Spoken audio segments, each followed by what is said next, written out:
E aí, pessoal, beleza? A gente estava falando no slide anterior, a gente encerrou o segundo bloco do controle de condicionalidade, da classificação quanto a quem tem a competência, falando que pode ser um controle difuso e pode ser um controle concentrado. Detalhe, pessoal, normalmente acontece que, coincidentemente, o controle difuso normalmente acontece num controle concreto e as pessoas acabam associando como se fossem sinônimos. E o controle concentrado, naquele órgão, no caso da Constituição Federal, o STF, o Supremo Tribunal Federal, o guardião da Constituição, ele faria ali um controle abstrato. Mas e se eu disser para vocês que eu posso ter um controle difuso concreto e um controle difuso abstrato? Se eu disser para você que eu posso ter um controle concentrado concreto e um controle concentrado abstrato? Nosso ordenamento jurídico permite essas figuras anômalas fora da regra geral e, por conta disso, eu tenho que chamar a atenção de vocês que ali é quanto ao órgão que terá a competência. A segunda classificação, na verdade, é a terceira que a gente fala hoje, porque a gente já falou quanto ao momento, a gente aborda quanto à finalidade desse controle. E aí, professor, vamos lá. Quanto à finalidade, o controle pode ser concreto ou abstrato. O controle concreto, também chamado de incidental por via de defesa ou por via de exceção, é deduzido em juízo por meio de um processo, olha aqui, subjetivo. A primeira diferença. Já no abstrato é um controle objetivo. Aqui no abstrato se protege a Constituição. No concreto se protege o direito do jurisdicionado perante a Constituição. Estão entendendo? Então, quanto à finalidade, via de regra, o concreto eu vou defender o sujeito. No abstrato eu vou defender a Constituição. Tá bom?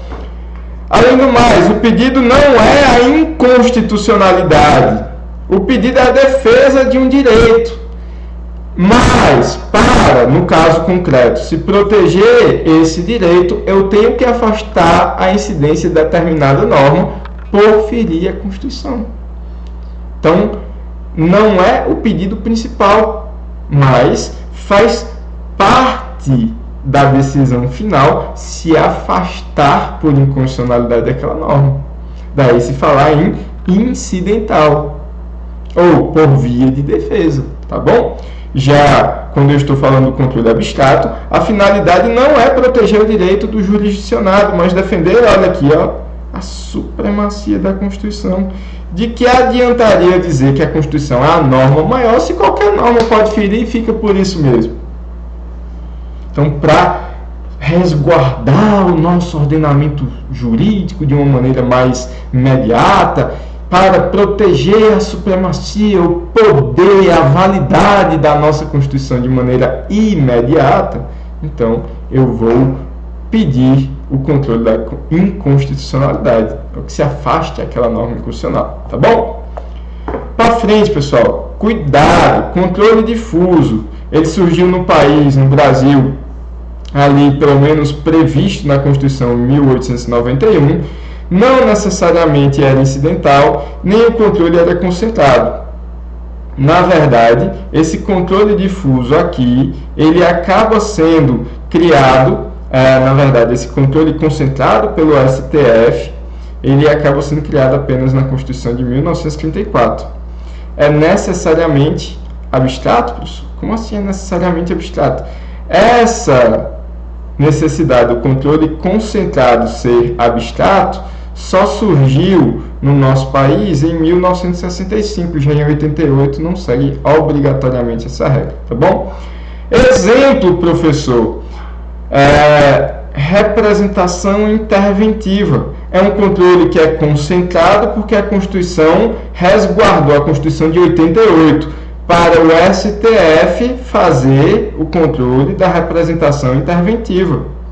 Mas não é uma inconstitucionalidade em abstrato, eu acho que vai ferir o direito de alguém. Não, é uma constitucionalidade em concreto. É o direito daquele ente federativo que vai passar por uma intervenção que está sendo provavelmente ferido pela inconstitucionalidade. Daí se falar que é concentrado, que é do STF, mas que é concreto, porque vai se proteger direitos subjetivos, tá bom?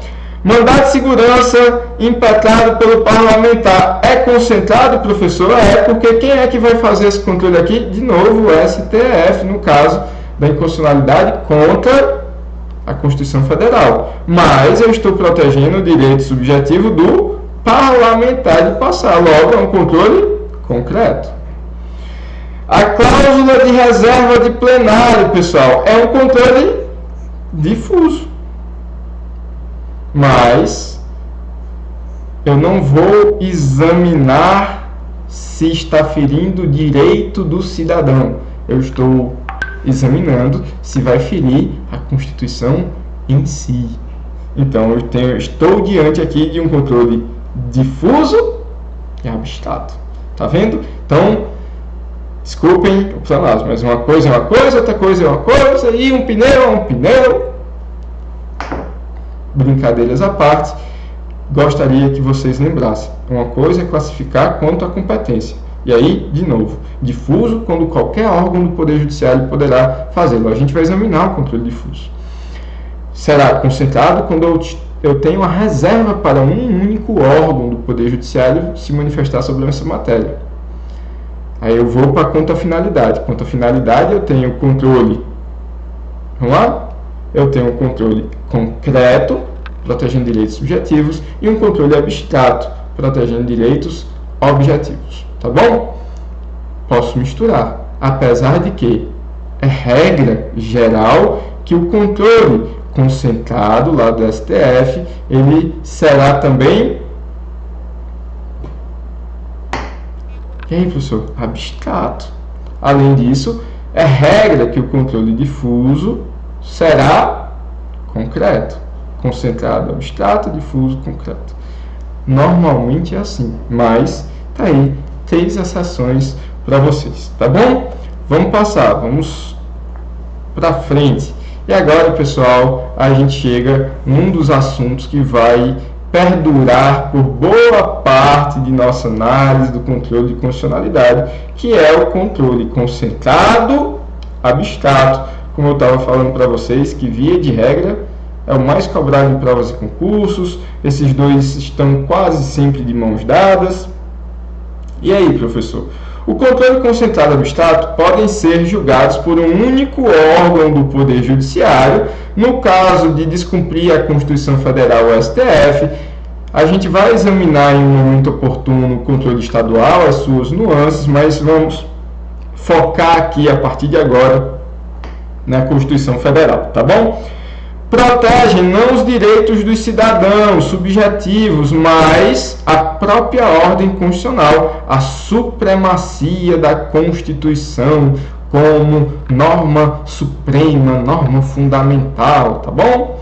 Além disso, pessoal, ela é regulamentada pelo menos por 2 leis infraconstitucionais aqui no Brasil. A Lei 9.868, 99 e a Lei 9.882, também de 99. Professor, mas e a ADO, professor? Cadê a ADO, professor? A ADO também não é controle concentrado, professor? Também não é controle abstrato, professor?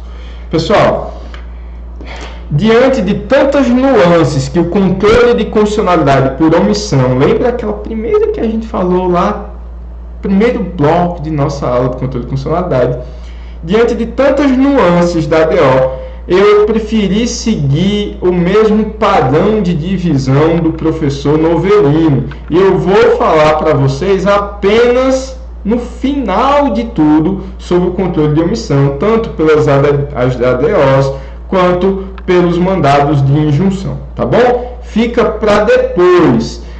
Sempre que você tiver a sensação que também se aplicava ali a ADO, não necessariamente você está errado, mas diante de tanta diferença, eu preferi tratar a ADO de maneira apartada, beleza?